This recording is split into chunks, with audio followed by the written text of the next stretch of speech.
Radio West erukwetebekanisiza okujaguza emyaka 24 ombuhereza erukurabira omukinihiro ekyabura umwaka aba batandikire okwetorora omu districts zitari zimwe na zimwe bari kukora obusiki ahi batandikire omu district ya Ntungamo ahi abakozi ba Vision Group n'abeshongozi batari bamwe na bamwe bakyamwire abantu aha BAM Hotel omu district ya Ntungamo. Mutakajya mu bintu byamanye tubandetera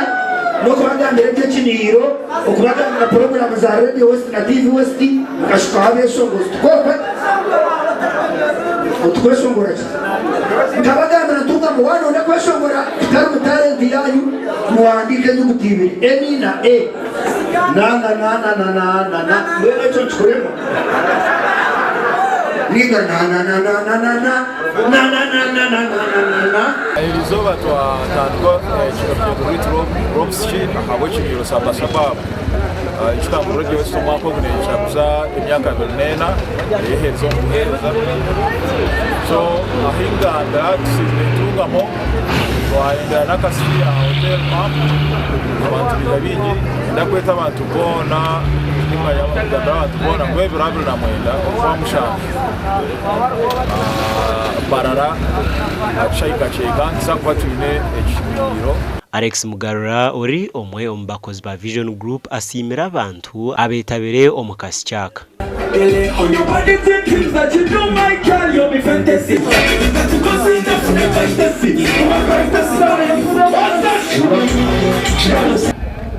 Ni sima abantu bona abagumana na bahagira TV West na Radio West kusanga ngo urukivoro cyo necyo bakora abantu bona ni bizo mbingi kandi bacagira kandi sima na Radio West kumpa Akasiki kakatandikiro wanje amwanya gwanje kandi kabasa kureba ngo nanye nayongera kugira itafari West Radio West Akasiki kinihiro twakatandikiro mu rupampu Ntungamo mwetero ngaro zamani. Yes nabwo cyo ekinihiro kisako ebiro byo kweza 24 byo kwezo kwa mushanje omuchaye cyakakeka abeshongozi this time tarikira